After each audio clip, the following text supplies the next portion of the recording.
Hello, everyone, and thank you for joining us today to celebrate 101 years since the San Remo conference. My name is Agnes Imani. I am the newly appointed Chief Administrative Officer at Canadians for Israel's Legal Rights, and your host today. As Chaim Weitzman stated, the San Remo resolution was the most momentous event in the history of the Jewish people. Canadians for Israel's Legal Rights, Tirtzu, and the Zionist Organization of America present why educating about Israel's legal rights is more important now than ever. To introduce today's topic, I would like to read an excerpt of an article written by author Diane Biederman.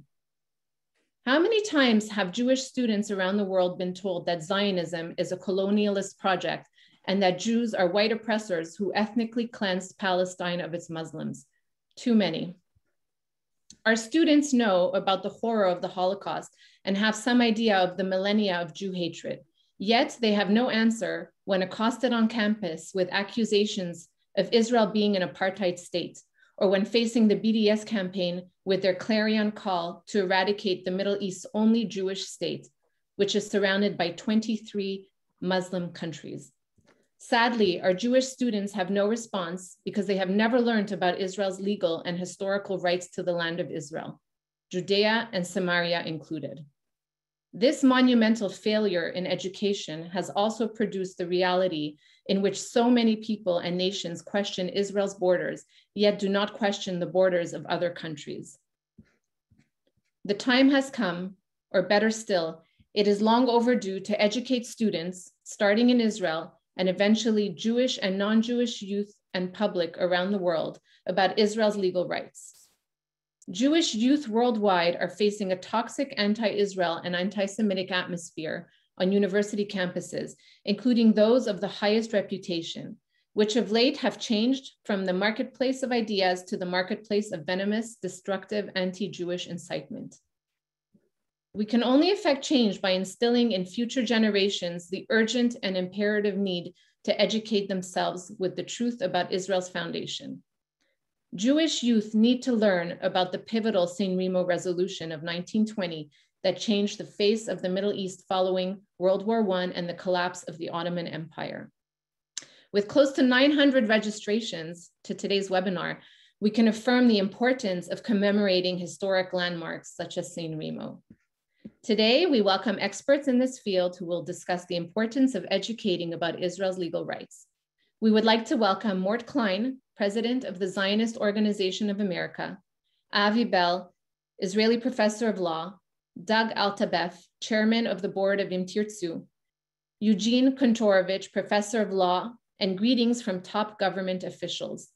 I would also like to welcome our moderators, Goldie Steiner, founder and co-chair of Canadians for Israel's Legal Rights, Irving Weisdorf, co-chair at Canadians for Israel's Legal Rights, Matan Peleg, CEO of Tirtzu, and Tamir Baram, content coordinator at Tirtzu.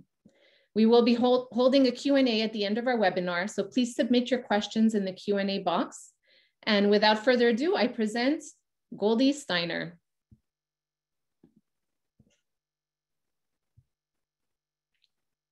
Everyone, and welcome to this educational webinar organized by Canadians for Israel's Legal Rights in partnership with Tirtzu and collaboration with ZOA. We thank you for joining us in this endeavor. About Tirtzu, our Israeli partners, I quote Carmi Gilon, former director of the Shin Bet. It is, in my opinion, the most influential movement in Israel in recent years. ZOA is laser focused on three goals: defending Israel's legal and historical biblical rights to exist as a Jewish state on all of the land promised by God and by international law. 2, advocating for the unbreachable, eternal, and mutually beneficial bond between Israel and the United States of America.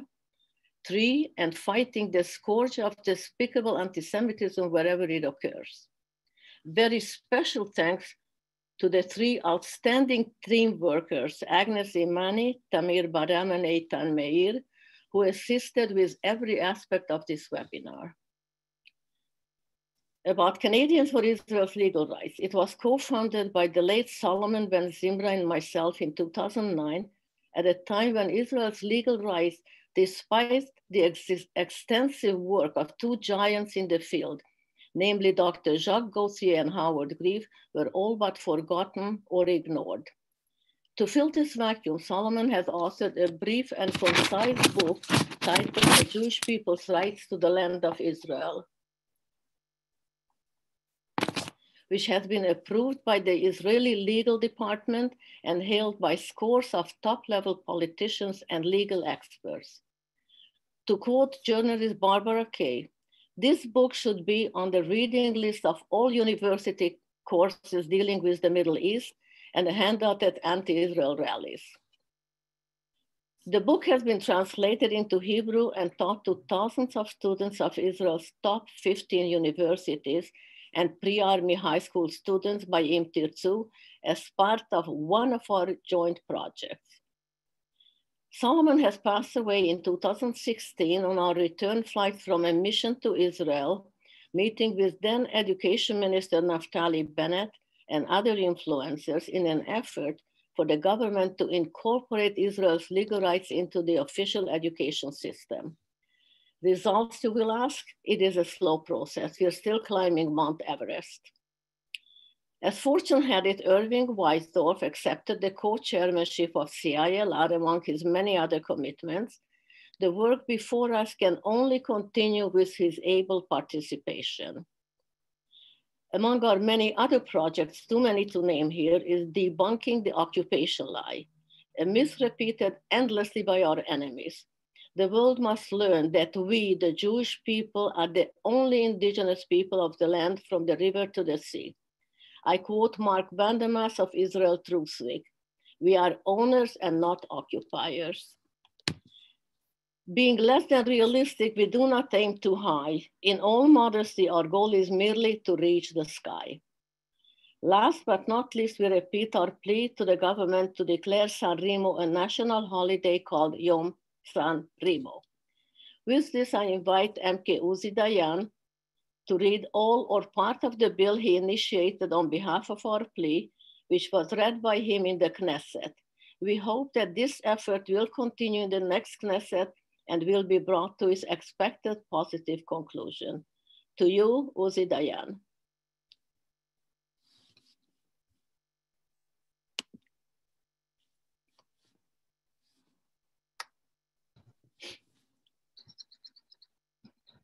Okay, hi. Hello, Uzi. I don't hear you very well, but I'm with you.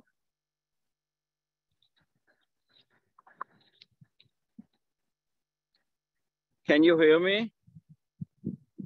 I can hear you. Can everybody hear Uzi? Hello? Yes, we hear you fine. Yes, it's fine. Oh, there is Matan. Okay, it's my turn. Yes.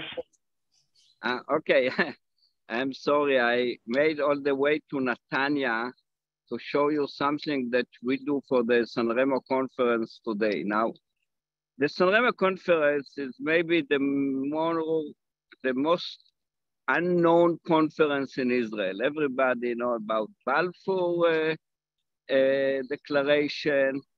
Almost nobody, especially the young generation, know about San Remo. And because it's so meaningful to the Zionist movement, and because it's a kind of a point of no return for the new or the rebuilt Jewish state, we decided to go along the line of Judaism. You know, in the Torah, the most common noun is remember. Remember is said more than everywhere. Every other verb in Judaism, in Hebrew. But in the Torah, usually remember doesn't stand alone. It goes all the time with keep. Remember and keep, which means that it's not enough to remember, but you have to do something active about it. If not, You remember, and then you don't remember after some generations. So for that reason, I put a bill in the Knesset, in the Israeli parliament about 8 months ago. And I won't read you all the bill, but also only the most important part of it. The most important part of it is what we have to keep, what we have to do with it. It said once in a year, in the time of we took the Hebrew calendar, which is the first day of Iyar, when the conference began 101 years ago, and we say the government will mark the commemoration day in a weekly meeting. Then the Knesset will convene a special discussion in the Knesset plenum, and the Education and Culture Committee will discuss it too. The day will also be the government, there will be a special government meeting, and at the same time, the president of Israel will make some event about it. The Defense Forces of Israel, the Chief of Staff, will publish a special remark about this day, and the educational system in Israel will learn it, will discuss it, will derive the lessons and the consequences of this event. Now, if we want really to keep it, it's not enough. And what we did here, you can see, let's show you behind my back, you see this square, circle. In a few hours, actually in 2 hours, the mayor of Netanya, the city of Netanya, will come here, Miriam Feinberg Ikar, and together we are going to give the name of San Remo at this square. You can see it also here. It's a part of it in Hebrew and English, but the idea is to see here the preparation and the square that will be called San Remo Square. And here, little by little, every time, we will have some event of calling a street or calling a circle a square, or do a special event like the event that you are leading. And I think that you are doing great here. And here in our place in Israel and the Middle East, it will have a very important contribution to understand that Israel is not only strong, but also right by the international legal rights, and this country, this land belong to us. So thank you very much for everything that you are doing about it, and thanks very much to Tirtzu and other people who contributed to it. And as we say in our place, Nizkor v'nishmor, Zachor v'shamor, which stand for remember and keep in one speech. Thank you very much. Toda rabba. Toda rabba to you, Uzi. You're like wine, you don't need praises. You're well known, and we appreciate all that you do for us, for Am Yisrael, and for Yom San Remo, which is very important to us. And now I call on Galit Baram, Consul General of Toronto and Western Canada, a highly esteemed friend of the community, to bring greetings from the government of Israel, which will be followed by recorded messages from Danny Dannon, former permanent representative of the United Nations and currently serves as chairman of World Likud. And if I may add, a cherished friend of mine. MK Yariv Levin, former Minister of Internal Security and Minister-to-be in the next government. Simcha Rothman is an Israeli lawyer and a member of the 24th Knesset, a member of the next Knesset.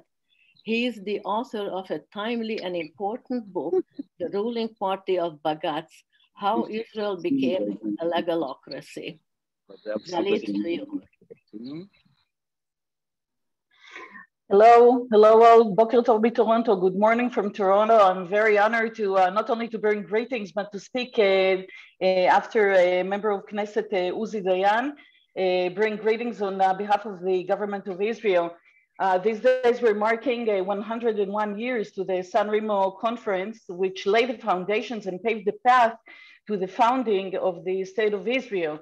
It will take a few years after the conference, of course, but the importance of the conference lies in the fact that it bridges the gap between general statements of support, general sympathy, recognition of the need of the Jewish people in general, and between the adoption of concrete legal steps, and this is a fundamental difference.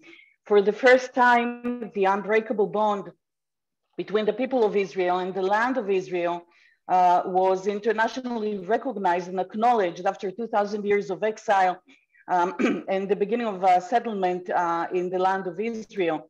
We, of course, the Jewish people, we didn't need a reminder.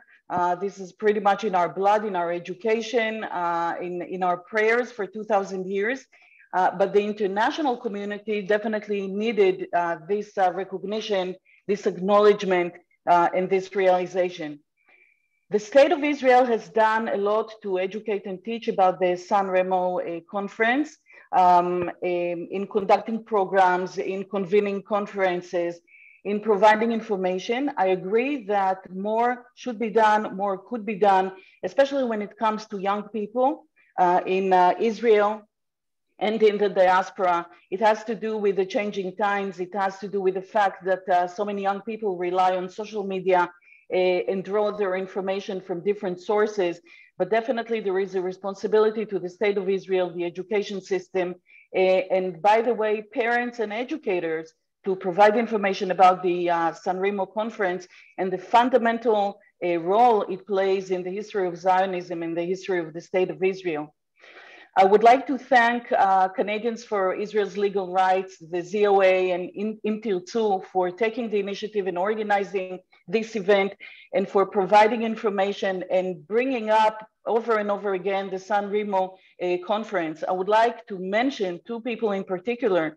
One of them is Dr. Jacques Gauthier for his amazing research, thorough research that was established about the San Remo conference that creates such a wonderful professional legal basis for discussions. And I would like to particularly thank to Goldie Steiner, a dear friend, for their tremendous work and for their commitment. I'm upon completing a five-year term here in Canada. In the summer, in about 2 months, I'll be heading back to Israel. And it's a good opportunity to mention here that Goldie Steiner and Dr. Jacques Gauthier are dear friends of the consulate. We meet very often for conversations, for honest discussions, not only about the San Remo conference, but about fighting anti-Semitism, about the connection between Israel and the diaspora and the importance of education. And I can't thank enough Goldie Steiner and of course, Dr. Jacques Gauthier for their commitment, for their tremendous work.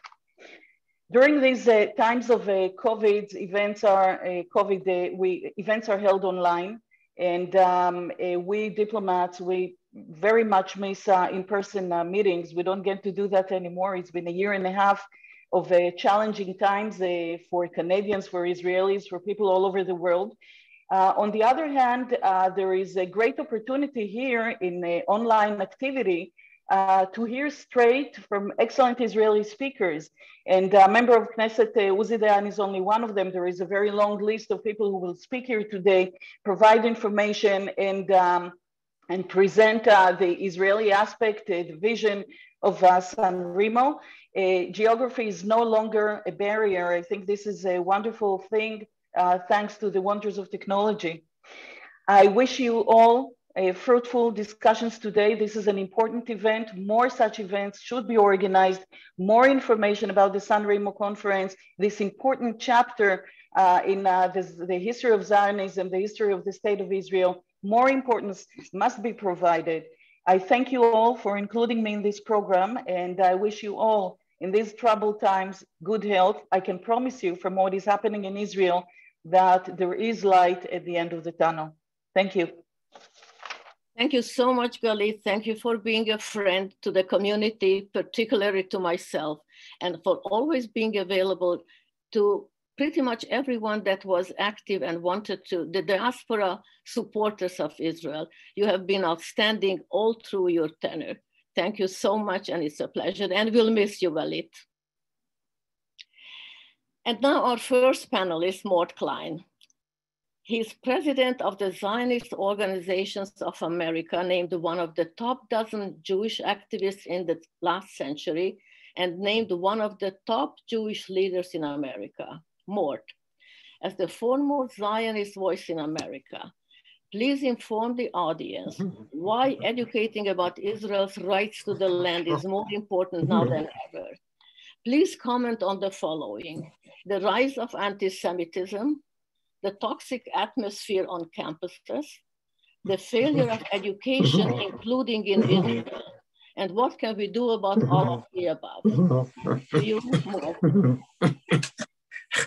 Well, thank you, Goldie. First of all, I have to warn everybody, I have what's known as Tourette syndrome. I make sounds sometimes I can't control. You should understand that you might hear those sounds. I've had it since age 5. But thank God my wife decided to marry me anyway. So I'd like to thank Goldie and everyone who worked so hard to put together this very important conference that people rarely hear about or know about this important topic.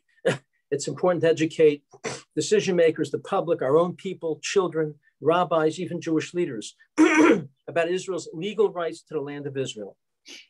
Few people, including Jews, know about the San Remo conference, but they do know about the lies that are perpetrated about Jewish occupation. The Canadian Jewish News article said it very well. It was entitled "The Forgotten History of What the Jews Gained at the San Remo Conference," making it clear that all the land of Israel was established legally in 1920. That's in force to this very day.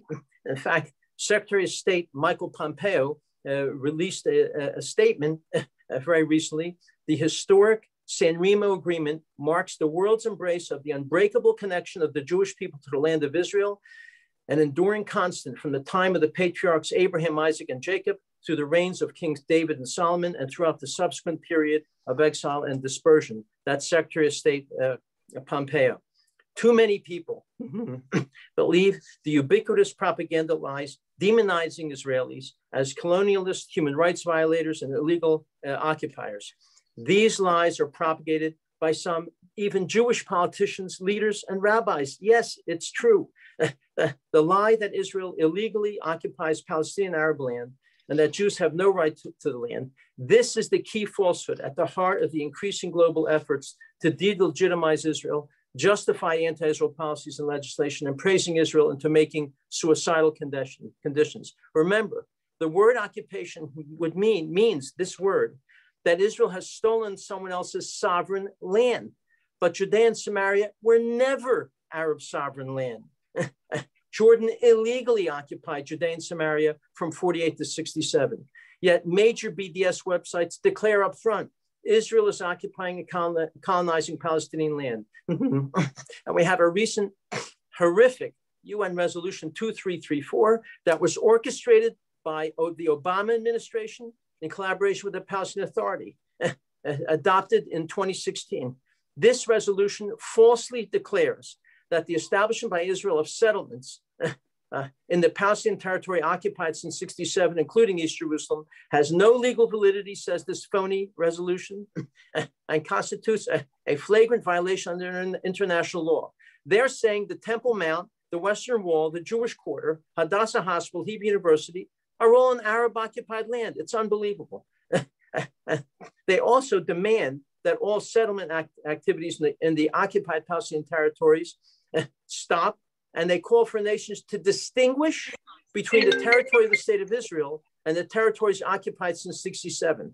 This is essentially a call for all nations to boycott Jews living or working over the Green Line.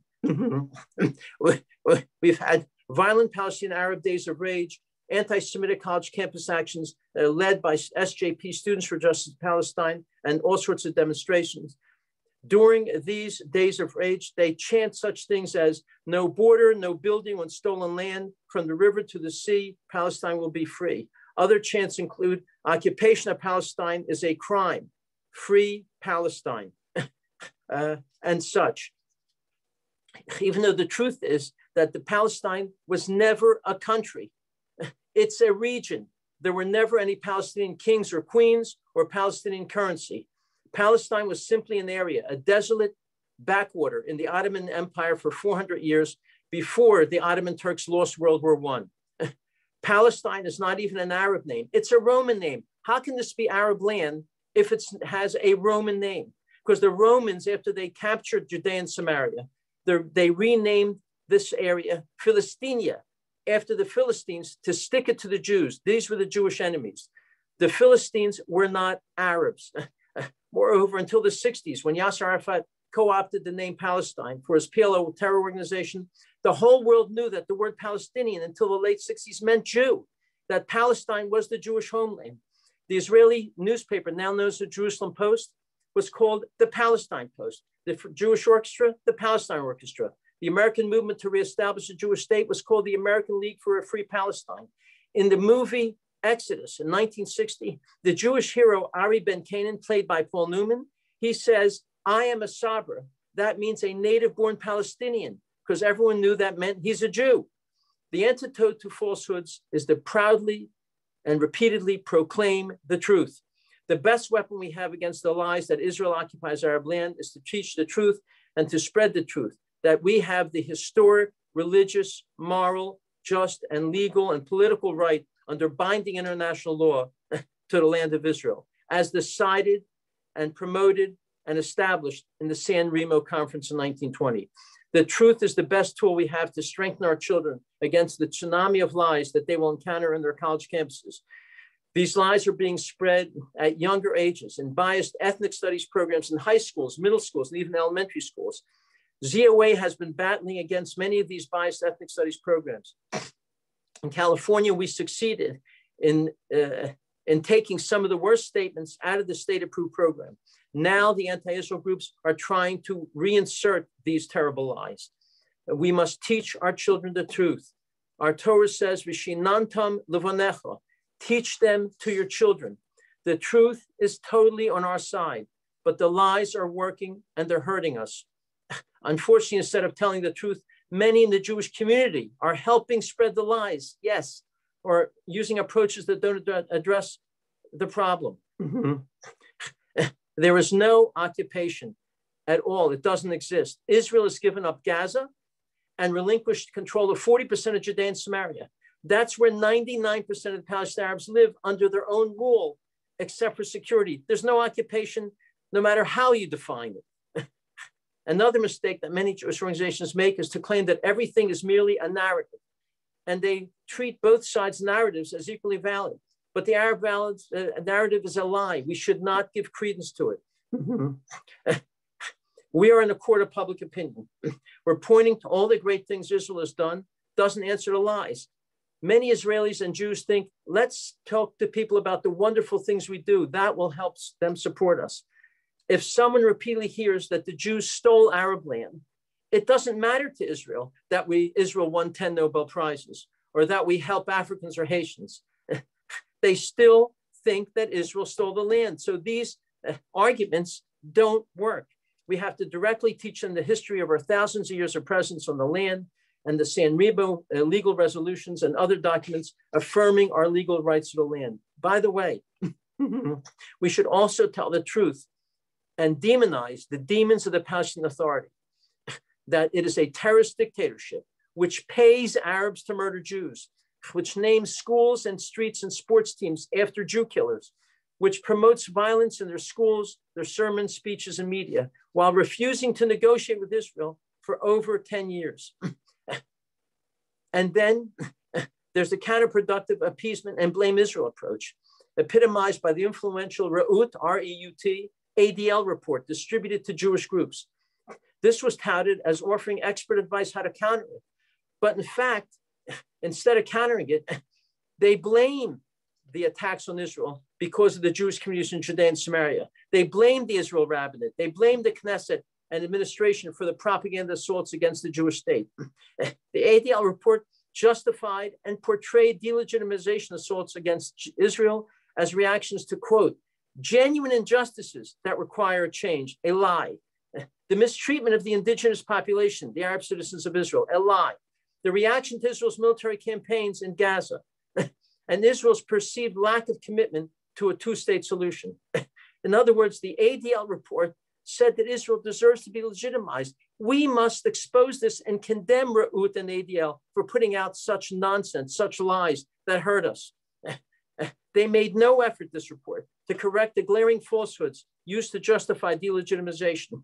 For example, the report didn't explain that we are the indigenous people of Israel, that Jews are a majority of the population in Jerusalem since the mid-1800s, that the Jewish people has international legal rights to Israel, Jerusalem, and Judea and Samaria, that Israelis, Arab citizens receive equal rights, that the Palestinian Arabs have repeatedly rejected extraordinary offers by Prime Minister Ehud Barak and Ehud Olmert, where they were offered 95 to 99% of the land, and they wouldn't even make a counteroffer, and they went into a terror war. We have to let people know this.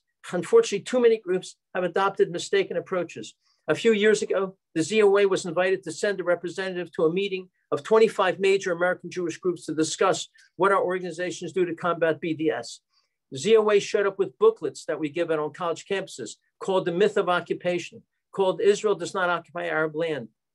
ZOA's representative spoke that how the key is the truth, how we need to emphasize that Israel is lawfully our land, and at every opportunity, while showing that the PA has no interest in peace. We show them this type of poster, if you can see it. This is the official poster of the Palestinian Authority. It shows all of Israel, all of it, with the keffiyeh over all of it, a picture of Arafat, the terrorist in the middle, and a Kalashnikov rifle. This proves completely the Arabs have no interest in having peace with the Jewish people. We have to show these types of documents wherever we go, but I never hear anyone doing it except for the ZOA. Incredibly, other groups at this conference said that occupation is a problem. They promote that this is true when it's not true. So how do we promote the truth that effectively and persuasively counters these anti-Israel lies? We must repeat the truth at every opportunity in pamphlets, in our speeches, in our press releases, and online learning events like this one, in articles in newspapers, in our missions to Israel. We must educate Congress, testimony before congressional committees, and our letters to stop anti-Israel legislation and regulations. A few weeks ago, 6 Jewish anti-Israel organizations led by J Street wrote a letter to the Secretary of Homeland Security saying that products that are made in Judea and Samaria must not be labeled made in Israel, but must be labeled made in the West Bank and Gaza. We wrote to the Secretary of Homeland Security and had 31 Jewish groups sign it as why this would be an outrageous falsehood. That the label West Bank is insulting, historically inaccurate, overwhelmingly opposed, and wrongly ignores that Israel has the lawful right to these territories under international law. We need more organizations doing this. Where's AIPAC, AJ Committee, ADL, B'nai B'rith? They must be fighting for this publicly. Jews have lived in Judea and Samaria since ancient times. These territories never legally belonged to Jordan. The areas were moreover known as Judea and Samaria for thousands of years. UN Resolution 181, passed in 1947, never used the term West Bank. It used the term Samaria and Judea. Shortly after Jordan began its 19-year illegal occupation in 1948, it began to use the word West Bank in order to de-Judaize these areas and lie that Jews were never here.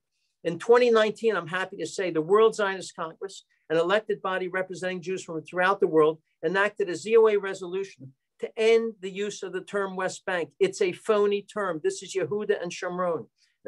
Most significantly, requiring the label West Bank for products from Judea and Samaria, and prohibiting products from those areas to be labeled produced in Israel, ignores that Israel has the right to these areas under San Remo resolution, the Balfour Declaration, UN Charter, Article 80, and other legal documents. We must state this wherever and whenever we can. Another recent example of how we fight is our press release and op-eds recently enumerating, correcting, and demanding that the publisher fix numerous anti-Israel lies about Israel's history and legal rights, written by President Obama's recent book, strangely called The Promised Land. We also make our voice heard when distortions of Jewish history appear in the arts. For instance, we wrote articles and press releases, gave numerous speeches, and helped organize huge protests to the Metropolitan Opera's production of Death at Klinghoffer, which had lies and lies about Israel's rights to the land and Israel's treatment of Arabs.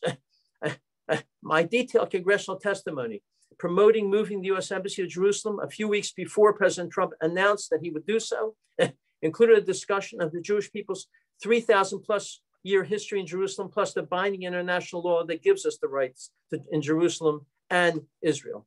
During my testimony, I explained, and almost no Jews will say this, we must say this, that Jerusalem is the Jewish people's holiest city, and that it is mentioned 700 times in the Hebrew Bible. This is where we direct our prayers for millennia.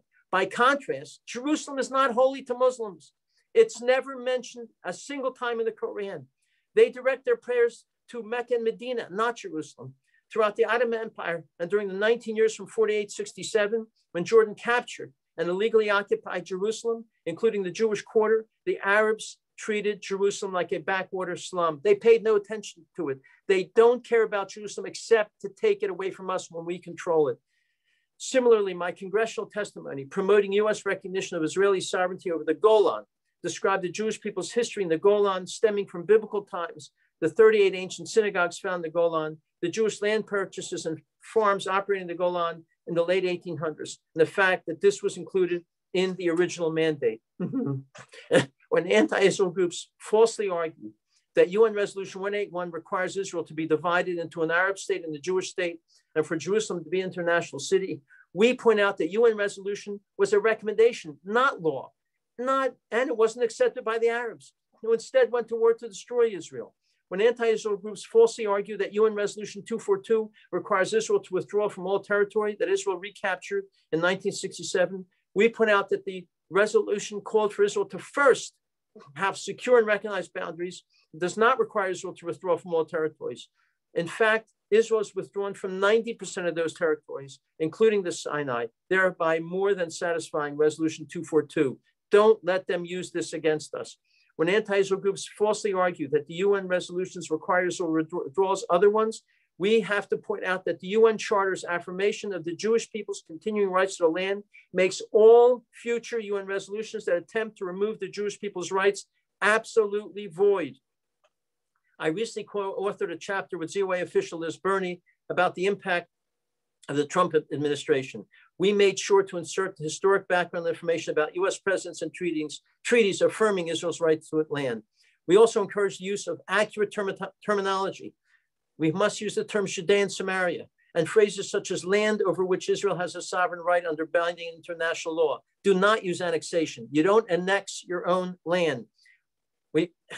As part of our ongoing sovereignty campaign, we issued a declaration called 13 Reasons ZOA Strongly Supports Israel Restoring Her Rightful Sovereignty over Judea and Samaria and the Jordan Valley. It's available on the internet. Reason number 1 is entitled Israeli Sovereignty Fulfills International Law. Reason number 2 is entitled No Legal Impediments and demonstrates the Jewish people's legal rights to these territories have never been abrogated. In other words, we take every opportunity to correct falsehoods and promote the truth while exposing, and this is also important, the Palestinian Authority's complete lack of interest in peace. The fact is that they wouldn't accept deals when Israel gave the PA almost all of Judea and Samaria, proves the PA war against Israel is not about land anyway. Land is not the issue. They've been offered almost all the land. They said no. It is about Israel's destruction. That's their goal. That's why they wouldn't accept unbelievable deals offered by Barak and offered by Ehud Olmert. There's, of course, much more we need to do. One of the many projects we're working on now is alternative curriculums in Jewish schools, at least to talk about these truths. In closing, I'd like to urge all of us to work together on promoting the Jewish people's rights to our homeland. This is already happening. We have other Jewish groups often signing on to our letters. We must be promoting the truth of the Arab war against Israel. It's not an Arab-Israeli conflict. It's an Arab war against Israel and Israel's existence. We often now work together on projects and protests. We need to do more of this. If we stand together, we will remain strong and we will succeed in ensuring our people's just rights. The legal truth, the religious truth, the historic truth, the political truths are all on Israel's side. Let's always proudly proclaim all of these truths everywhere, wherever we can, in every form that we can. Thank you so very, very much. Allow me to interject here for a moment. We will be showing some videos of important messages from the government of Israel.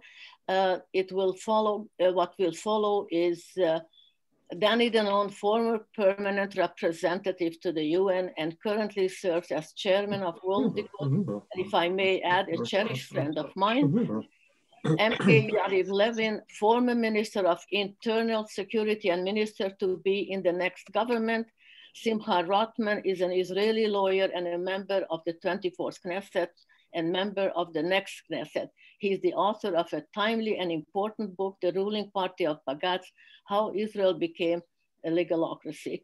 And before showing the tapes, Mort, I want to thank you. And all I can say is that we have a lot of work to do together. Eitan, please show the recordings.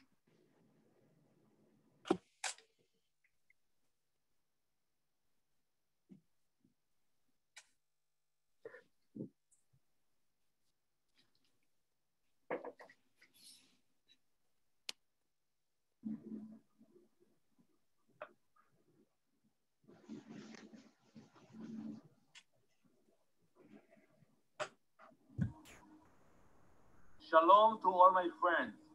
I would like to thank Tirtzu and Canadians for Israel's Legal Rights and my dear friends from VOA for putting together this important event. It is essential to speak about our past in order to secure our future. It is important to speak about the San Remo conference, which codified our international rights to the land of Israel. I want to thank Mort Klein, who told me 30 years ago that we have to learn our history in order to secure the future of the state of Israel. I wish that soon we can meet you all here in Israel, and together we will continue to protect our homeland. I would like to congratulate Tirtzu together with Canadians for Israel's Legal Rights and the Zionist Organization of America for holding this important event in commemoration of the 101st anniversary of the San Remo Conference, the historic event that codified the Jewish people's right to the land of Israel into international law. I have no doubt that thanks to your work, the Jewish people in Israel and around the world will have a better understanding of the historic significance of the conference and its implications today. I am pleased to be sending you my blessings for this important event. Thank you, and I urge you to continue your influential work for the sake of the Jewish people in their homeland. The Torah says, "והבחל עליון גויים בהפרדו בני אדם יצר גבולות עמים למספר בני ישראל." When the Most High gave to the nations their inheritance, and he separated the children of men, he set the borders of the people according to the number of the children of Israel. I think 101 years to the declaration, to the decision about the right of the Jewish people to their homeland. I think it's a perfect example. The world was a mess after World War I. And they're sitting talking about power, talking about borders, talking about areas of influence by the most powerful nations in the world. And what they're sitting and talking about is the right of the Jewish people to their homeland and how to help bring it up. After a few years, it was in the Nations and then in the UN, and we we see that from the beginning, those organizations that were supposed to settle the world together were busy with the idea of the Jewish people should have their homeland. 101 years after, we still have to debate this issue. Most people, most nations around the world do not need to justify their own existence in their homeland every time and again. But we see that this debate continues, and I want to thank Tirtzu, I want to thank Canadian for Israel Legal Rights and ZOA for bringing up this event again. I hope for many, many more years we'll talk and celebrate this event. I hope in the years to come it will become more of a celebration and less of a declaration, because the declaration will be already clear for everyone here, but also everyone around the world. Thank you for attending, and I'm sorry I can't participate in real time, but it's a great event, and thank you all the organizers for you to come. Shalom to all my friends. I would like to thank Tirtzu and Canadians for Israel's Legal Rights and my dear friends from ZOA for putting together this important event. It is essential.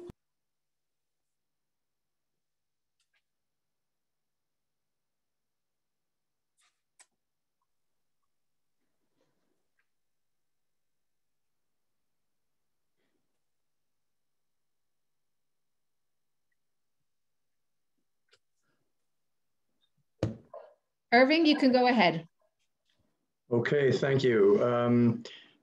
First, I'd like to also thank Mort Klein for his inspiring remarks, and also Mort for your incredible leadership over so many years. No one has spoken out more clearly or more consistently or more truthfully than have you about the rights of the Jewish people to the land of Israel. You've become an icon in the Jewish community. Wow. It's now my pleasure to introduce our next speaker. Avi Bell is a member of the faculties of law at both Bar-Ilan University and the University of San Diego. Avi also serves as a senior fellow at the Kohelet Forum, the Kohelet Policy Forum. Avi, I'd like to ask you to explain to our audience the history and significance of the San Remo Conference in the Jewish people's struggle for our homeland, and why it is more important now than ever. I watched the presentation that you gave a year ago on our 100th anniversary celebration of San Remo. I was surprised that at the end of the presentation, you, a professor of law, made the point that while we must know and teach how international law is on our side, we cannot merely count on the law to protect our homeland. You stress the importance of also being militarily ready. And today I invite you as well to comment on the other facet of the war against Israel, the public relations war in the press and in the social media, and how careful we must be not to fall into the trap of adopting the terminology of the enemy. We need to recognize that the creation after 1967 of the myth of a Palestinian people was superbly clever PR done by the Soviets and their post-war Nazi propagandists. And we must be exceedingly careful not to absent-mindedly use the term Palestinian as if such a people exists. It is the Palestinian Arabs who exist, but for the most part, these are members of the same tribes as the Arabs who live in the Kingdom of Jordan, the Palestinian Arab state created in 1922 in the first partition of Palestine. Avi, the floor is yours. But you'll have Thank to... you. Thank you, Irving. Thanks for the kind introduction and for the questions you posed to me. Thank you to the conference organizers for inviting me, and thanks to the hundreds who are watching this webinar. It's a great pleasure to be here.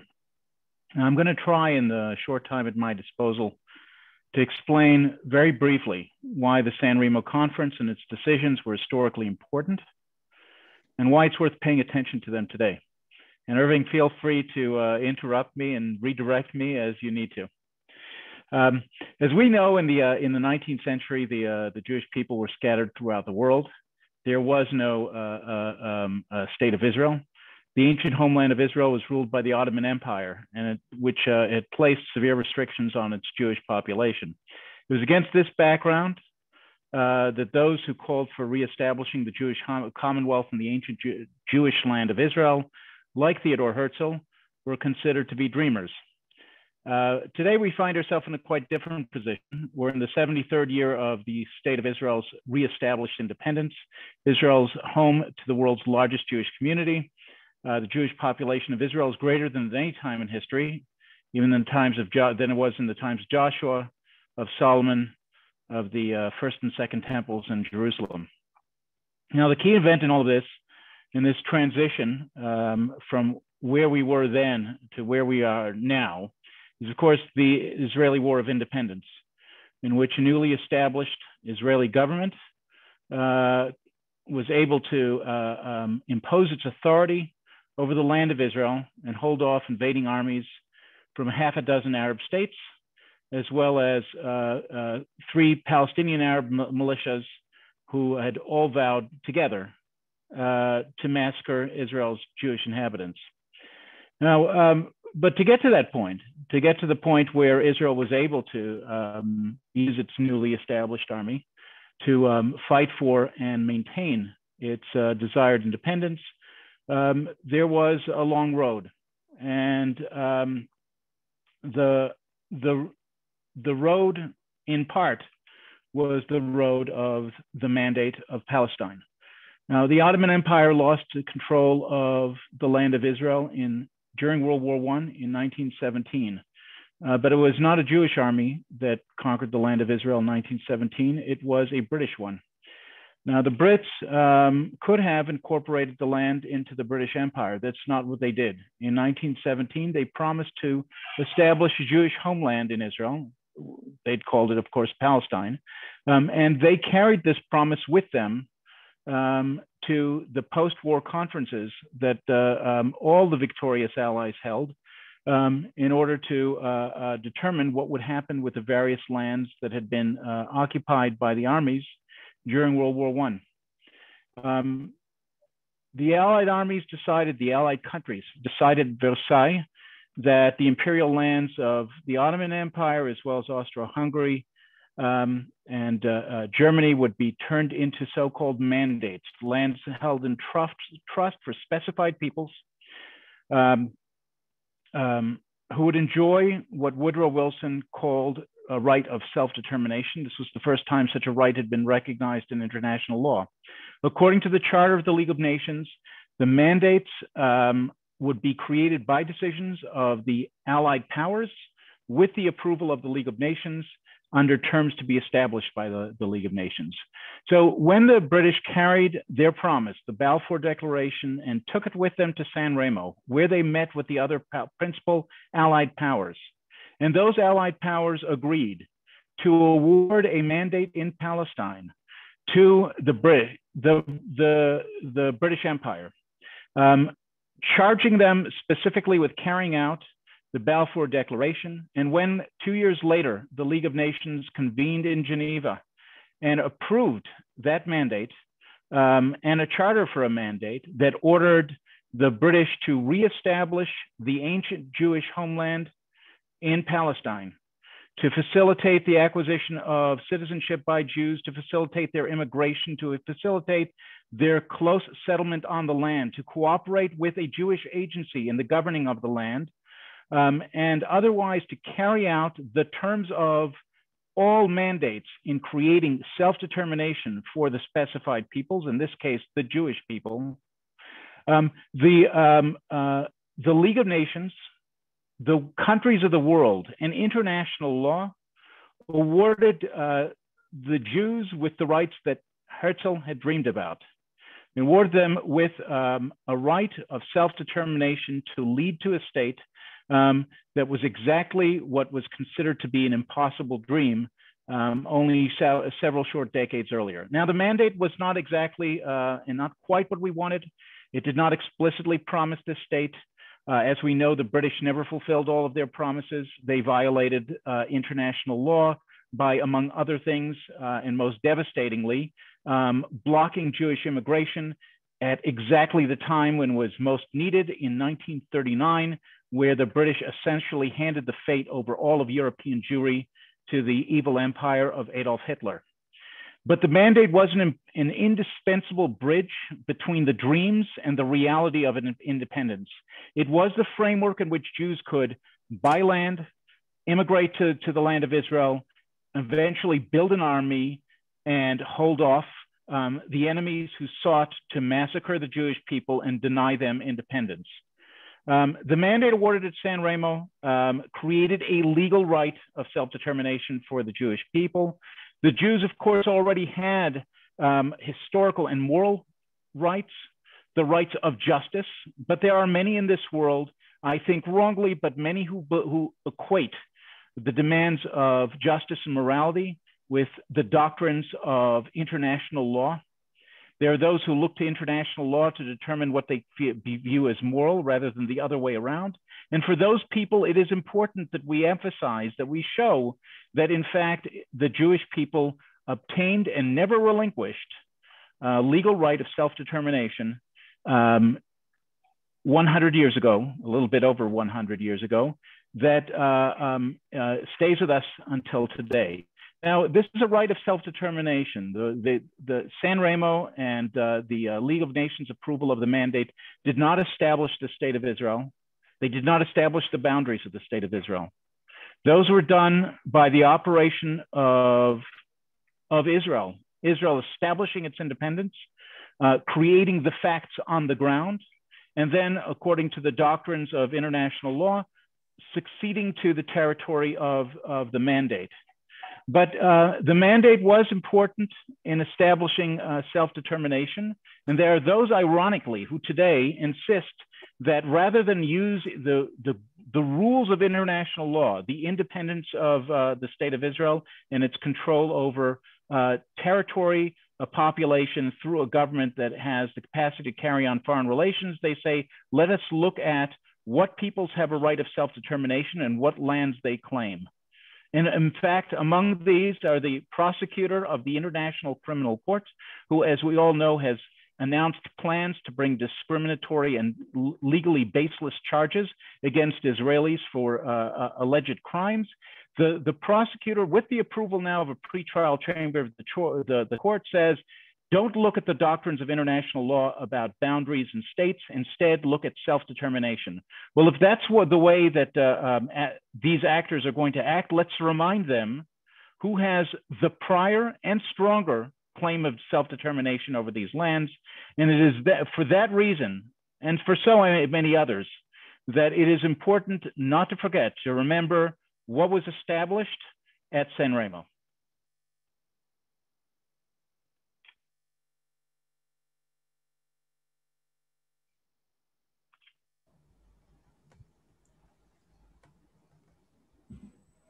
Can you hear me? I do indeed.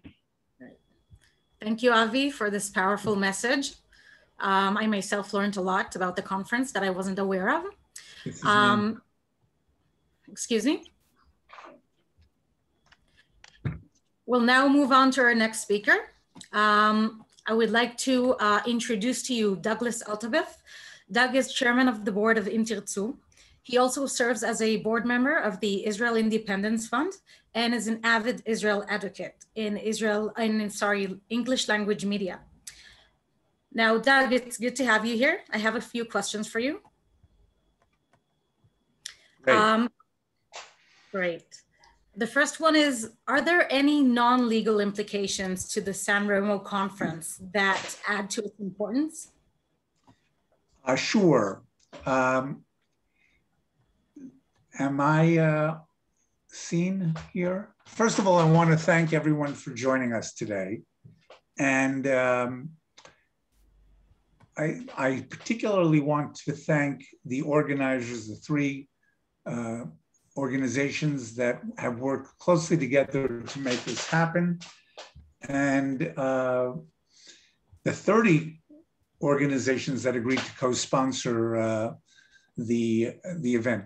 Tamir, am I missing something? I'm a small box, you're a large box. Should that be reversed? So that, just so that people can see me as I speak. No, you're great, Doug. Oh, is that right? Okay, terrific. I don't know that I'm great. My wife would disagree, but thank you for the input. In any event, let's look at two very relevant considerations, non-legal considerations having to do with San Remo. One is the historical validation. Avi talked about the dream of Theodor Herzl. Theodor Herzl was like, in many respects, like a Moshe Rabbeinu of modern times. And what I mean by that is what he had in common with Moshe Rabbeinu was that both of them grew up in the palace. And they came from a background that allowed them to see the world from a very different perspective from the vast majority of their co-religionists, of their people. In the case of Herzl, he was a well-to-do, assimilated, professional Western European Jew, and his whole approach was to approach the nations of the world as if he were the leader of a shadow government of the Jewish people. And his approach was to say, we are a nation, and we want to be considered as yet another nation. Deal with us not as a downtrodden, benighted, oppressed people. Deal with us as a nation who is seeking to return to its ancestral homeland.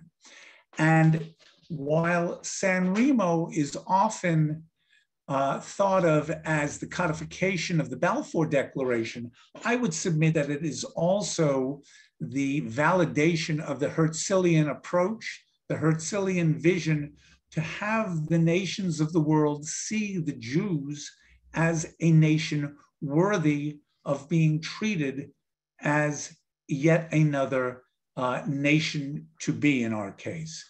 I think that was a very powerful fact for a lot of Jews, seeing the victorious powers of the world, the Allied powers, coming together as a group. Remember, this is pre-Holocaust. There's no guilt here. This is something that was felt to be appropriate, to be right, and implicit in the approach was Herzl's point to world leaders that this will be good for us as the Jews, as a nation, and it will be good for you, our European hosts, since you have seemingly a lot of problems, societal problems, having Jews among you. Give us our own nation, we will be equals, we will be peers, and that is one of the implicit messages of San Remo. The other non-legal consideration I would point to is one that Mort was alluding to, and that is the stories that we tell about ourselves. San Remo becomes a very important piece of the puzzle, a very important milestone in the narrative. And I don't mean that in the narrative sense that Mort said everyone makes up a story about themselves, but I mean the historical narrative of the return of the Jewish people to their land. That narrative begins in ancient times, in historical, biblical times, has a very long hiatus, and then starts to resume in the middle of the 19th century. It resumes with early Zionist writers such as Moshe Hess. It resumes with early Zionist organizations such as Hovevei Tzion.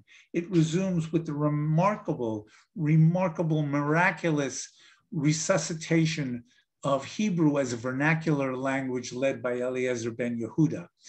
And it proceeds to Balfour, and then it proceeds to San Remo. So San Remo becomes yet another stone along the path to the return of the Jews to national sovereignty. And I think in that sense, it has been a source of great comfort. It was a source of great comfort to people at the time, to Jews around the world. And as we are, the reason why we are here today is to make sure it is not forgotten. Thank you, Uzi Dayan, for your efforts to make sure that San Remo is being kept front and center before us, should never be forgotten. It is an important part of the saga that has resulted in the miracle of modern day Israel. Thank you, Doug. I couldn't agree more. And I like the fact that you mentioned that, you know, this was before the Holocaust. So both sides found their interests and both sides, you know, did not feel any guilt surrounding really the merit on the Jewish people's right to the land. Now, in this respect, Canadians for Israel's Legal Rights and Tirtzu, they have a strong partnership when it comes to education. And obviously that has a lot to do with remembering San Remo. Could you elaborate on what our partnership looks like? Sure. We have a long and a very fruitful relationship with Goldie Irving and their team at the CILR. I'm very proud to say that education is a critical part of Tirtzu's mission, education of our citizens, education of our students. And so Goldie came to the right place when she thought to team up with us several years ago. Together, we have done many conferences with A-list speakers such as Ayelet Shaked, speakers such as Avi Dichter, Amit Sigal, generals, journalists, A-list speakers. We've done a lot of speeches together to pre-army mechinot, pre-army academies of very, very talented young people getting ready to go into the army. We've done a number of videos that have gone viral talking about Israel's legal rights.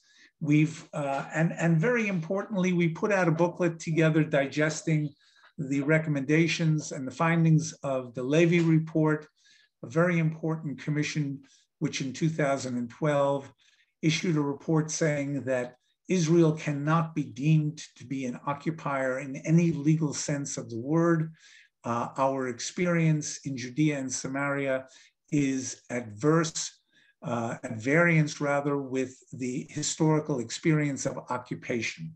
So we have done any number of things together, and I look forward to our continuing that important collaboration together.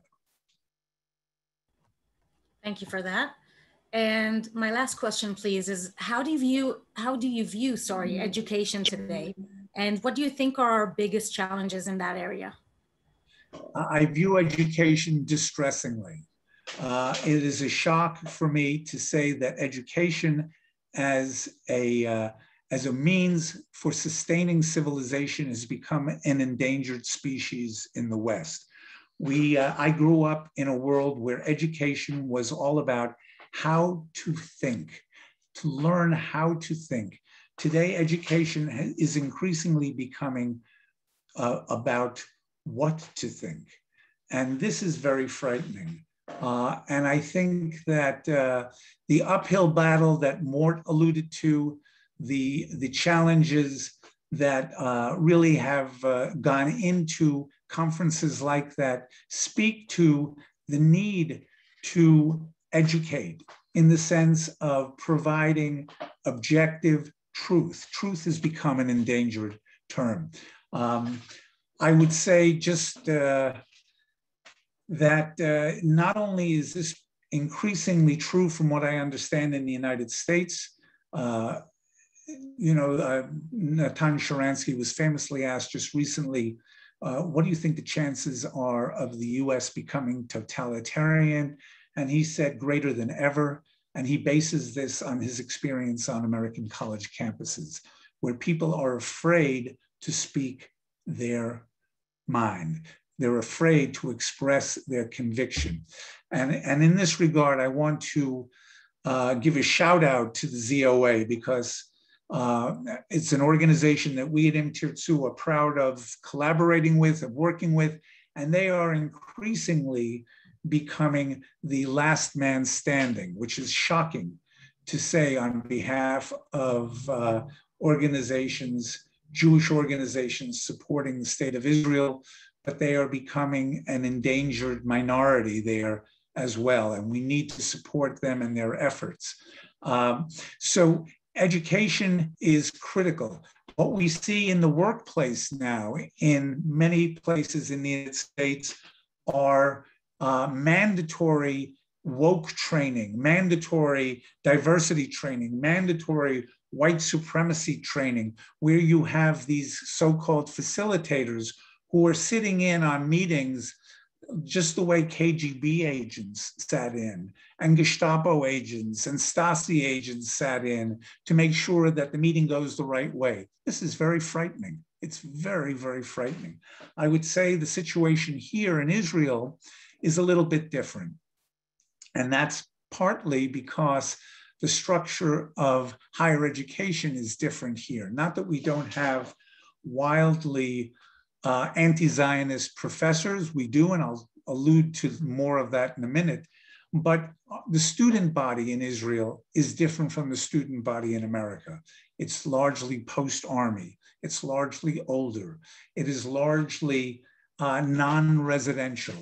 And so the student body here is not necessarily as susceptible to buying into ideas of demonization of Israel, the demonization of Israeli rights, the disparagement of our connection to the land. And so we have some greater strength to fall back on. A very important part of the mission of Tirtzu, of course, is to strengthen the Zionist backbone of our citizens, of our students. And one of the resources that we have done to do that has been the creation of a very popular website called Know Your Professor, which is a compilation of, at this point, more than 100 Israeli academics who have taken steps to do things like signing petitions to boycott Israeli universities, signing letters to the European Parliament or to various European governmental bodies to boycott Israel, to charge Israel with crimes against humanity or war crimes. And our feeling is our students need to know who they are potentially dealing with. This is a caveat emptor, buyer beware type of resource. We're not calling for the firing of professors. We're calling for our students to understand that if you're going to take a class with Professor so-and-so, you must know that he or she might attempt to browbeat you into a narrative that will include the demonization, the disparagement, the delegitimization of Israel and Israel's legal rights. So education becomes very important. Look, bottom line, I can love Israel, I can care about Israel, but if I'm being confronted with someone who is saying things like you're a usurper, you're an interloper, you're an occupier, I need to have meat on the bones of reality. I need to know history. I need to know truth. I need to know facts. And that's what CILR is all about. That is what Tirtzu is about. That's what the ZOA is about. We want our supporters not just to have Israel in their heart, but Israel's rights in their mind, in their brain, on the tip of their tongue. So listen, let me just finish by thanking everyone for coming out today. We've had a wonderful turnout, and I hope we go, as they say, from strength to strength and do many more of these going forward. Thank you, Tamir. Thank you, Doug. Matan, the stage is yours. So first and foremost, shalom to you all. And Goldie, now I think it's the time to thank you from all the people that are in this conference. God bless you. Thank you. Your energy is inspiring us every day and every minute. God bless you. And thank you for everything. And also thank you for Agnes and Irving, and that I'm sure that also get from your energy. And so we are more than 400 people, almost 450 people in this event. And I think we all salute you, Goldie. Thank you very much. May I say just one word, Matan? All we're asking for with whatever we do is to get some support for diaspora NGOs. We're working very hard. Israel is in our hearts, and especially help us get connected with the Jewish Agency for Israel, who are training and sending delegates, large numbers of young people to the diaspora. And they're branding Israel, they're doing a wonderful work, but we want them to do more and train those groups that they're sending to the diaspora to train them to learn about Israel's legal rights, of which they have very scant knowledge. Thank you, Matan, for everything and for being. God bless you, Goldie. And of course, thank you, Tamir and Doug. My question is to Eugene Kontorovich, a professor at George Mason University, Scalia Law School, a true fighter for Israel legal rights, someone that is a specialist in international law and a great defender of Israel. And it is my honor to ask you to talk a little bit about the issue of indigenous people. As we all know intuitively, the Israelites, the Jewish people, it's not only have the historical rights to Israel, but we were born in the land of Israel. The culture is coming from here. This is what we are. This land is ours and it breathes from us, and also in the other direction. But there is a very big attempt in the world to erase this memory and try to penetrate the doubt in every one of us, that we will feel not very strong in this belief and this fact that we are the people of Israel, the indigenous people. So we will be very happy if you will help us and expand a little bit on this issue. Please, Eugene, thank you. Thank you. So in part because of the intellectual current of anti-colonialism and post-colonial thought, a great value is placed on people being an indigenous people. And it's seen as according extraordinary legitimacy.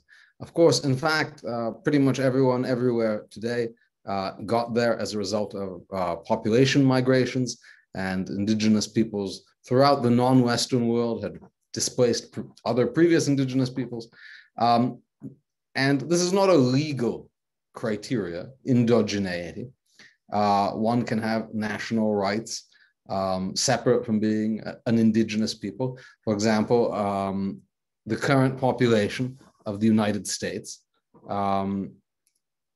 is legitimately the voting population of the United States. Legitimately, the United States legitimately belongs to the people of the United States, despite the fact that the people of the United States cannot be described as indigenous in the sense that that word is typically used.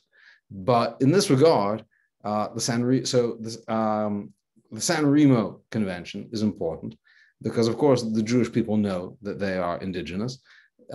Before they went back to Israel, the entire world also knew that the Jewish people were indigenous, because before the return to Israel, when Jews were in exile, they were often told by the peoples amongst whom they lived, "You're not from here, go away, go back."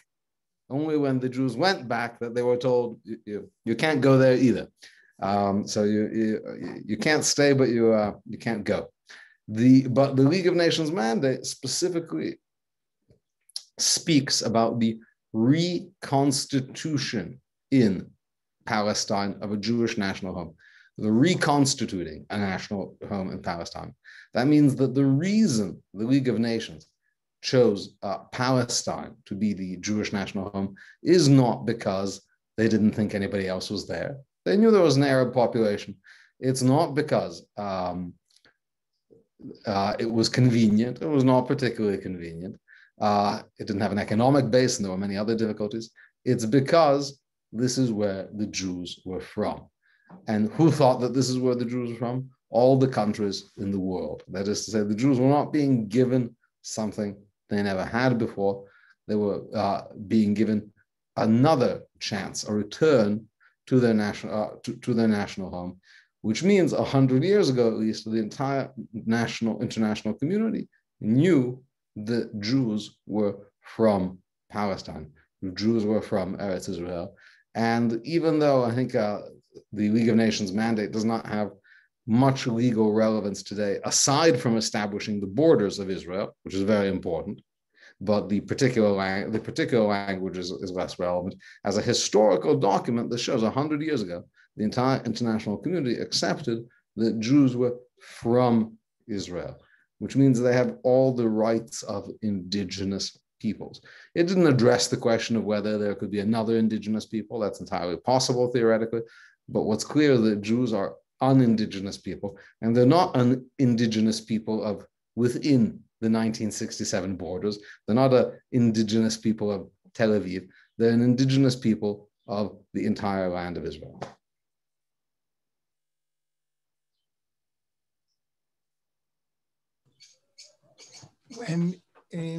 When you see the propaganda in universities, also inside Israel and out of Israel, about this issue, what are the 5 fast sentences that you are like, shoot very fast to answer those people? And I'm asking it because like this, you will provide us, the people that are in this conference, ammunition for a fast drawing, and later on we will expand and maybe we will have the information that you have. We will work hard. So I think the indigenous issue is actually not so important. It's almost not worth answering because, as I said, there is no concept in modern politics or law that the indigenous people have special claims. For example, the United States, Canada, they're not inhabited by, they're not governed by, they're not primarily inhabited by the indigenous people, but nonetheless, their existence and sovereignty is undisputed. But I think there's a sentimental appeal. There's a sentimental appeal of indigeneity, which is why, in particular, the Palestinians make a big deal. They go to great lengths, right? Jesus was a Palestinian is one of the most absurd arguments. It's laughable. There were no Arabs at all at the time when Jesus was born, let alone Palestinians, 600 years before the Arab invasions. So it's laughable, and but it shows how, at least with some people, this question of indigeneity has some great emotional resonance. But I think it's very important to point out that unless one thinks that the non-indigenous people of the United States, which means everybody who is not a member of a native tribe, 99% of the population, should leave or somehow be punished, then this question of indigeneity doesn't matter. But nonetheless, if one thinks that there's something really special in indigeneity, then of course every major document from the Bible to San Remo has recognized Jews as the indigenous people. Okay, thank you, Eugene. Hey, my pleasure. Now it's your turn.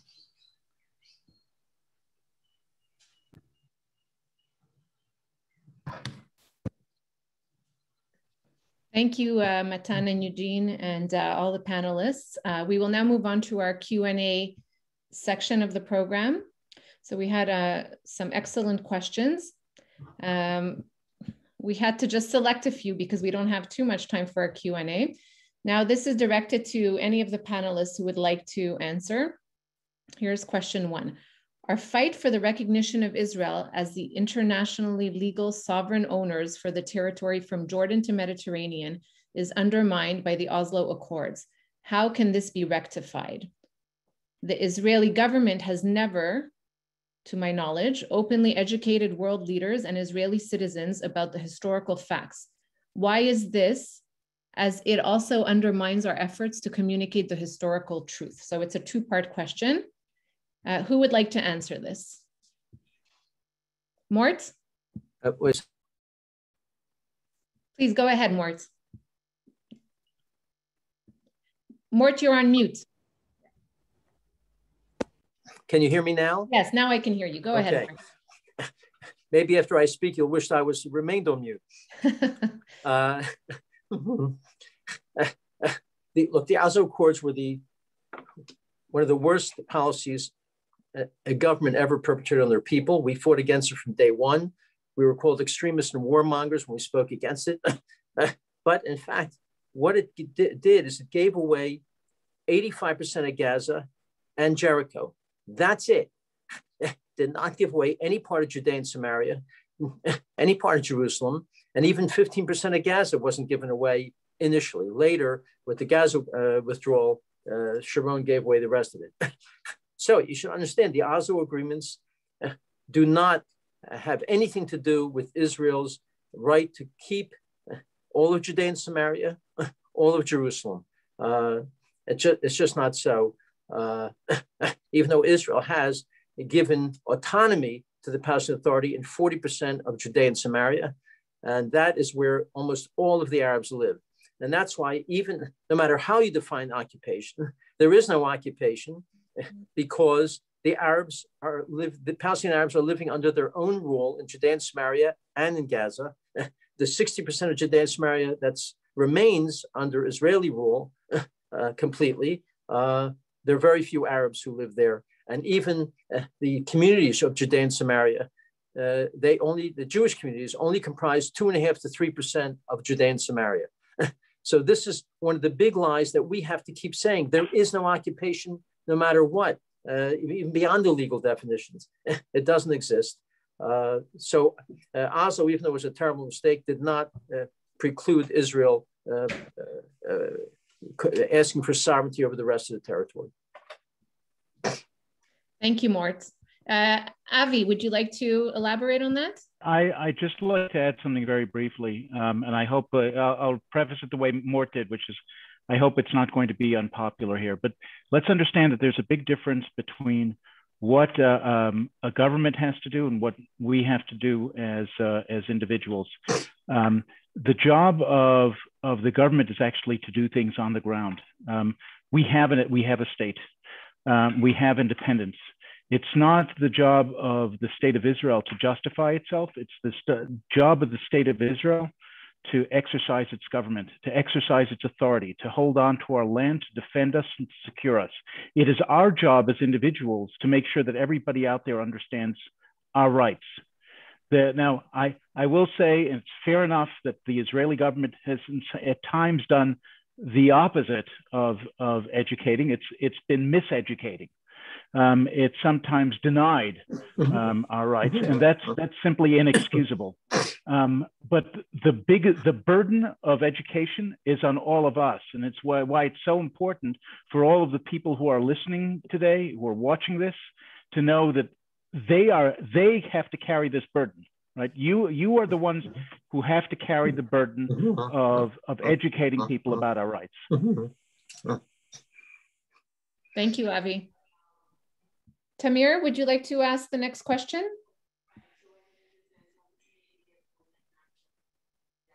Yes, thank you. Again, this is a question for any panelist. So how basically is modern anti-Zionism and anti-Semitism connected, if they are? And how are they to be fought, whether separately, together? If someone would like to elaborate on that. I'll start. Anti-Zionism, people have asked me in the course of travels to the States, well, if I criticize the state of Israel, does that make me anti-Zionist? And the answer to that, of course, is no. And the follow-up question is, well, is anti-Zionism anti-Semitism? And the answer to that is, let's look at what anti-Zionism really means. If anti-Zionism is applying a double standard to Israel, in other words, the Chinese are oppressing the Uyghurs, but that's, okay, they're a great power, and there are all sorts of conflicts over territory around the world. Well, that's okay. But somehow, when 80+% of the resolutions at the UN and at the UNHRC are all directed at Israel, there's a profound double standard being exercised. And that means that this is not just criticism of the Israeli government. This is the old trope that, you know, the Jews are not like you and I, and they're not to be regarded in the same way. So that double standard issue is a very, very key part of what trips up criticism, makes it anti-Zionism, makes anti-Zionism akin to anti-Semitism. Thank you, Doug. Yes, Yeah. Mort. I'd like to add to Doug's excellent point. If someone is against the Jewish state of Israel's existence, they clearly hate Jews. Because if I were against Italy's existence or France's existence, you would understand I must hate Italians and I must hate the French. So when you say Israel shouldn't exist, this is clearly enmity and hatred of Jewish people. When you say the country shouldn't exist, you simply criticize a policy. That's legitimate, but it's also interesting. You don't hear any of these people criticizing Israeli policies, criticize French policies, Italian policies, Spanish policies, Mexican policies. They ignore all that. Most of the people criticizing Israeli policies are doing so because they can't stand that there's a Jewish state. And so for those two reasons, when you oppose Zionism and when you have harsh, inappropriate criticism of Israel, when you're ignoring other far worse countries' policies, it's clearly hatred of the Jewish people. And I hate to say, you know, when people say, you know, well, you know, Israel's not perfect. No human being's perfect. No country's perfect. But the only country we talk about not being perfect is Israel. We never say Italy or France or Spain or even China is not perfect. Only Israel. This is hostility toward Jewish people. There's no other explanation. Add something for it? Thank you. Uzi, would you like to say something? Very short. It's very easy. There are very easy standards here. If somebody criticizes the Israel policy again and again and doesn't say a word about Syria, this is anti-Semitism. It's in a new court, etc. But seeing people in some places criticizing or demonstrating against Israel, they don't have anything to say about Syria, about other countries in about Iran, it means that they hate Israel. And hating Israel is hating the Jewish land, the Jewish country. Yes, I might add, it's more at the J Street anti-Israel conference last week, Senator Warren and Senator Sanders were condemning Israel and condemning Netanyahu, but not a word of condemnation of Mahmoud Abbas, who's paying Arabs to murder Jews, who promotes violence in every aspect of his culture, who names schools, streets, and sport teams after Jew killers. No criticism of Abbas. So when you're condemning Bibi, really for mild problem issues, and ignoring Abbas's, you hate Jews. And that's Sanders and that's Warren. There's no other explanation. I agree with Uzi Dayan completely. Thank you. Thank you, Mort. And thank you, Uzi. Our next question is, what can students do on campus to use the momentum of the peace agreements to combat BDS? And will normalization affect BDS? Again, this is for any panelists who would like to answer.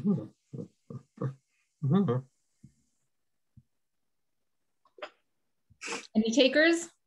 Yeah, you know, one of the most amazing things is that in the wake of the Abraham Accords, we had Emiratis come to Israel, toured around. You had Emiratis went up to the Temple Mount. This is a fascinating story. I don't know how many people realize this. And what happened to them? They were pelted with rocks and insults by Palestinians and the Jordanian Waqf. And they were basically run off the Temple Mount. And the upshot of it was that they announced, now we understand why Jews are upset about their treatment on Har HaBayit, on the Temple Mount, because we experienced it firsthand ourselves. So why do I mention this? Because there is the opportunity today for, politics makes for some strange bedfellows. We now have new allies, potential allies with the Emiratis who genuinely want to have peace, trade, opportunities to invest, tourism with Israel. And the opportunities to take that reality to places in the diaspora and to show, Israel is not opposed to Arabs. Israel seeks ties with Arab countries. This is a very powerful point, and I think it's one that will be getting much more visibility going forward, and one which I think groups like the ZOA should also be employing to make the point which needs to be made, which is we are the most peace-loving people on earth, okay? But we are addicted to the idea that we should be taking a powder, as it were. We should be going away in the name of other people's ideas of what's right or what's appropriate. We're going to be sticking to our guns, but we're going to be sticking to them with our hands outstretched at every moment. It's Mort. I would say to these students, why aren't you promoting BDS against countries which have really astonishing human rights abuses? The Palestinian Authority, Sudan, China, Russia, Iran, and many others.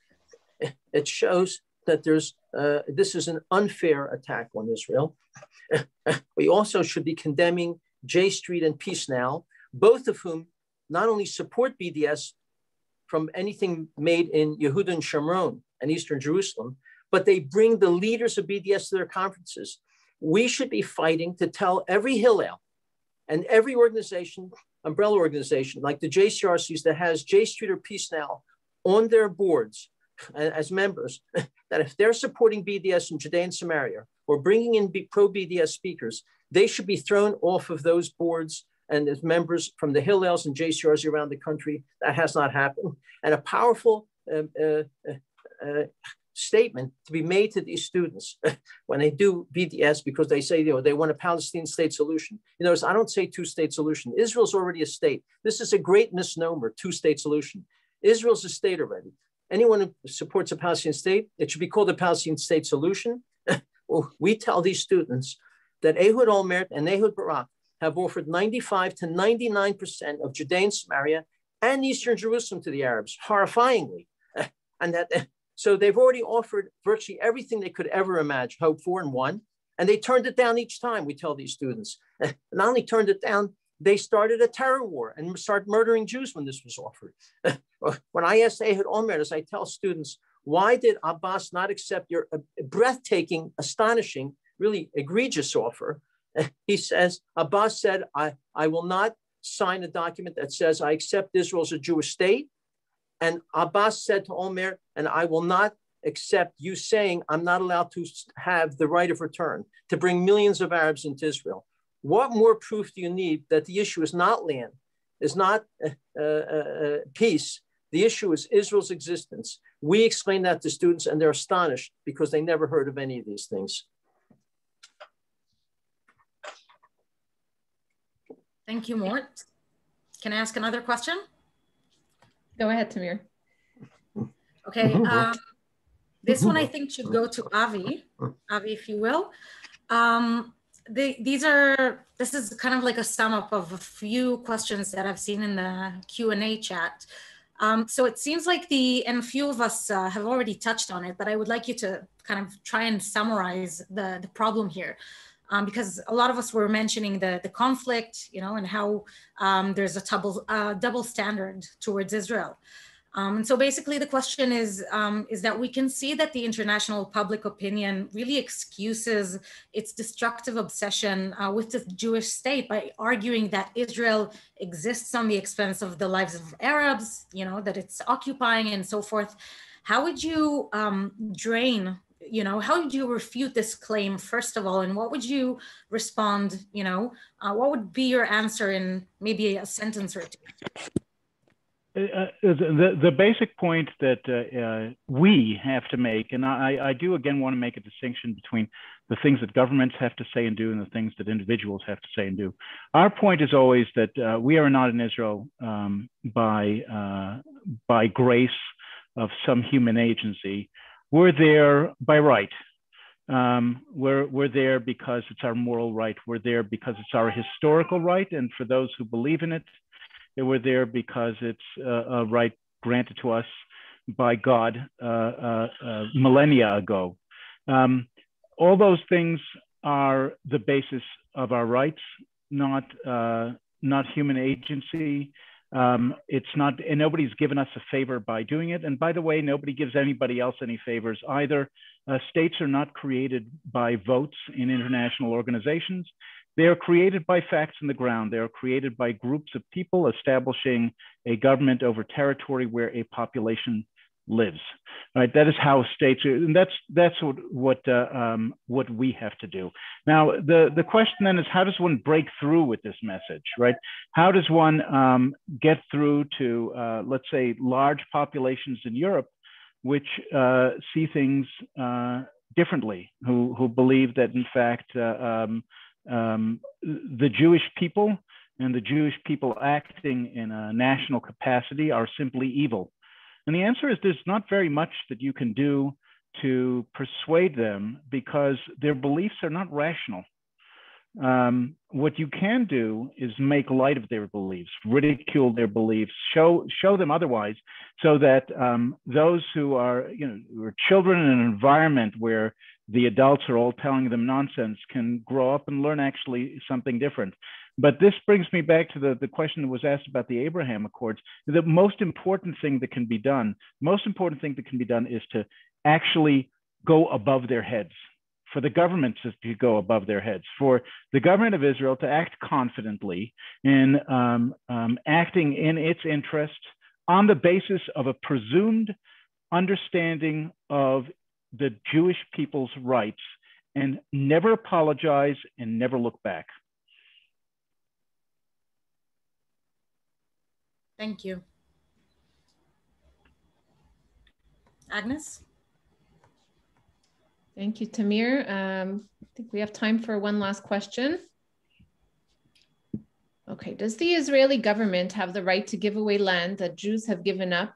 The Jews have given up their lives for, land that has historically belonged to Jews for centuries? Or is this something that should be voted on by the population? Is this open, or may I? It's an open question to any panelist. Okay. Avi? Yeah, there is a law in Israel that any land to which Israel's applied its law and administration, which the government wants to surrender for whatever reason, has to either go before a national referendum for approval or be approved by a supermajority of the parliament. And I think that makes perfect sense. It is a decision, it is up to the Jewish people to decide what they want to surrender under what circumstances. And nobody should ever tell people that they can't compromise. But at the same time, it is up to the Jewish people. And so they are guaranteed the right to participate in the democratic process of deciding whether this is what they want to do or not. Thank you, Avi. Uzi, go ahead. Please answer the question as well. Yeah, I'm the right person to answer such a question, because I was on one hand the head of all the negotiating, the security committees in all the negotiation of Israel with the Palestinians, with the Syrians, with the Jordanians, and actually with others. And at the same time, I was about 36 years in the army, and I was in the IDF, and I was injured 3 times. So being in a special unit, in the Israeli special unit, something like the Delta Force, but much better, of course, I so I got injured 3 times. Once in an Israeli kibbutz against terrorists who took over a kindergarten, and we freed the kids, and I was injured. Another time was in somewhere in Syria. I don't want to say exactly where, and the third time in Lebanon. So my blood is in Israel, in Syria, and in Lebanon. And I don't think that somebody has to make a rule or a law about it. It's the people who have to decide about the land of Israel. I have my opinion, everybody has his own opinion. And being a democratic and lawful country, this is the way to decide on such issues, and not just by, I don't know, just by stating a law or a rule about it. Thank you. It's more. Yes, it's go more. ahead. First of all, this question implies that this Arab war against Israel is about land. We have to understand it's not about land. It's about Israel's existence. The agreements, the concessions that Olmert and Barak offered virtually all of Judea and Samaria, and even part of Israel, and they rejected it, proves it's not about land. The fact that their emblem that I showed before shows all of Israel with an Arab keffiyeh over it, this is the Palestinian Arab emblem, shows it's not about land. They believe it's all theirs. The fact that we've given away Gaza and 40% of Judea and Samaria, autonomy at least, and it's not brought us any closer to peace, shows again, it's not about land. So this is what we have to really make clear to students and people, that the Arab war against Israel is not about land. They've been offered all the land they could ever have wanted in these negotiations, and they refused it. Plus, they refused to negotiate for 10 years. If it's about land, they want a deal, why aren't they negotiating? I would recommend to these students and people to read certain books which will explain this to them. Robert Spencer's The Palestinian Delusion, The Catastrophic History of the Middle East Peace Process, Kenneth Levin's The Oslo Syndrome, Delusions of a People Under Siege, Shmuel Katz's Battleground, Fact and Fancy in Palestine, and Menachem Begin's The Revolt. And also go on our website, zoa.org. You'll learn and understand that the Arab war against Israel is not about land. So no matter what we offer, it won't work under these circumstances. It's about Israel's existence. And I want to add some sentences. Is it okay? Yes, go ahead, please. Okay. When we negotiated the peace with Syria, after 2 weeks, I went to Yitzhak Rabin, to late Yitzhak Rabin, and said, look, they are not going, nothing will come out of this negotiation. And in the same time, he asked me to host the most important committee of the Senate, of the capital in Israel. The most important one is, of course, the finance committee.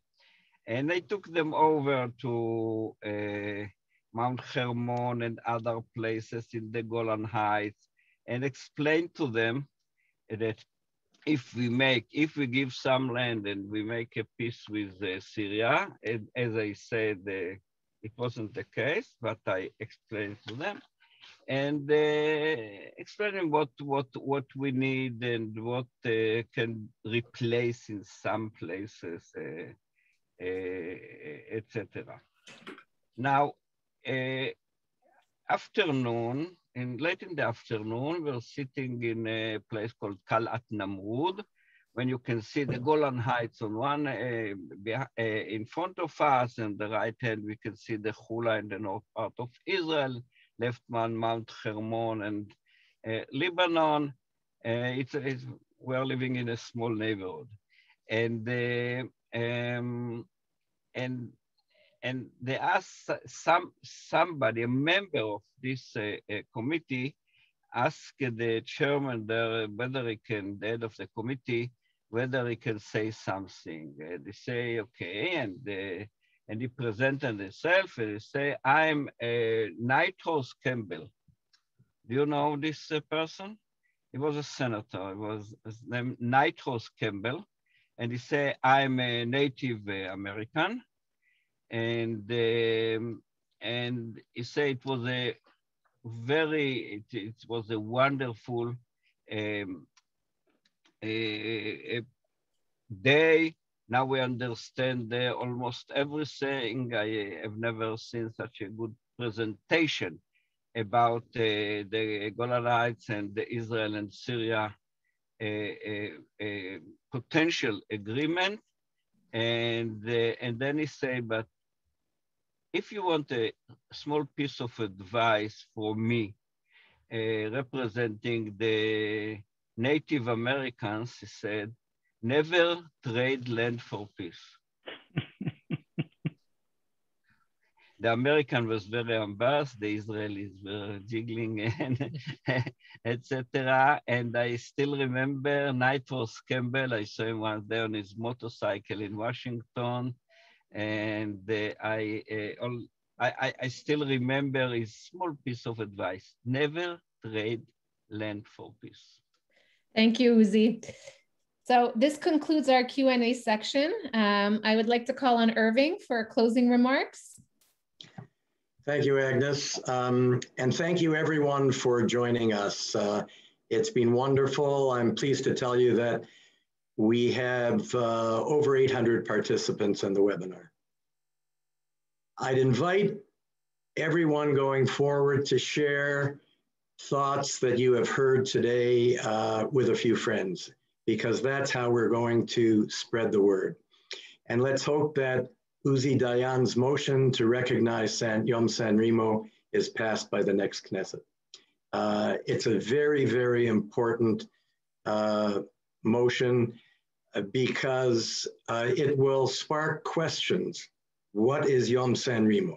And then we can start or continue the educational process. Our webinar agenda will continue to mark special occasions. The next webinar will be held on July 24th. Put it in your calendars. We will be celebrating the Mandate for Palestine. Anyone who is interested in our continued activities and anyone who wishes to obtain a copy of Solomon Ben Zimra's book, The Jewish People's Rights to the Land of Israel, please see the information at the bottom of the screen, which I see Eitan has projected. So you can email Agnes, now that you know her, at israelslegalrights.org or Goldie at israelslegalrights.org. It should be RIGHTS in both those email addresses. I must not fail to mention that we are looking for champions. I invite anyone who feels they can help us to contact us at the addresses that were just shown on the screen below. Now it's my great pleasure to close our seminar, to call on Joyce Aldrich, who will share her beautiful voice in singing Hatikva. Again, thank you all for attending. Joyce. Joyce, I'm going to ask you to please unmute. You're still muted. My kids ask if they can sing also. Yes, of course. Of course. הנה עוד רגע נתחיל לשיר ואז אנחנו נשיר איתם.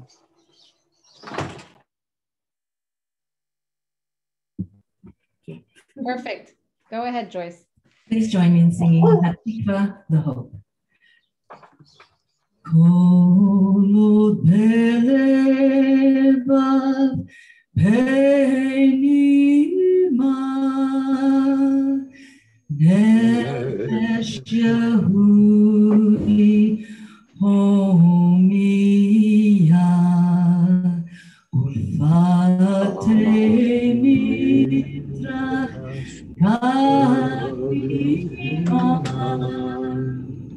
Ayin Tzion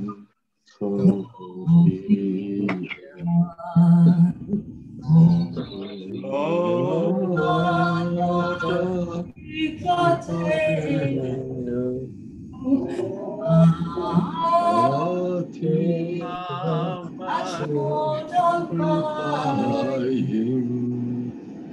להיות עם חופשי ארץ ציון ירושלים, להיות עם חופשי בארצנו, ארץ ציון ירושלים.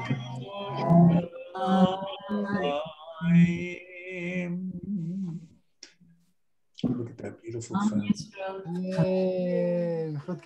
Beautiful, Joyce. Beautiful. Thank you everyone for joining us today. We will have a recording made available for everyone who has registered for the webinar. Thank you, Agnes. Thank you, Gold. Thank you, everybody. Thank you, everyone. Thank you, Irving, Agnes, Goldie. Irving, Mort, Avi, Eugene. לא יכלתי לקום כי פחדתי שתהיה לי הרסם שלי. Not